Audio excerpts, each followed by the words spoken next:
నాకైతే ఈ విషయం అస్సలు అర్థం కావట్లేదు.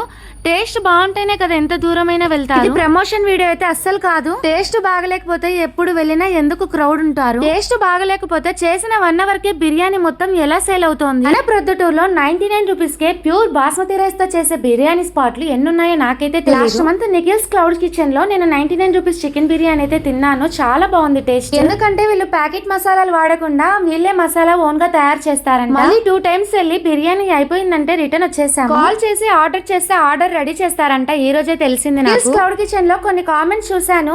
క్వాంటిటీ సరిగా లేదు, టేస్ట్ బాగలేదు. నేను లైవ్ లో చూపిస్తున్నాను కదా, ఎన్ని పీసెస్ వచ్చాయో, ఎంత క్వాంటిటీ వచ్చిందో మీరే చూడండి. టేస్ట్ బాగుంది కాబట్టే ఈసారి ఇంట్లో అందరికి మొగలాయి బిర్యానీ, మొగలాయి స్టార్టర్ అయితే తీసుకొచ్చాము. మొగలాయి చికెన్ స్టార్టర్ టేస్ట్ అయితే అదిరిపోయింది. Mughlai biryani full of chicken pieces తో చాలా బాగుంది ఆ ఫ్లేవర్ అయితే. మీరు కూడా ఇక్కడ 99 రూపీస్ బిర్యానీ తిని ఉంటే ఎలా ఉందో కామెంట్ చేయండి ఫ్రెండ్స్.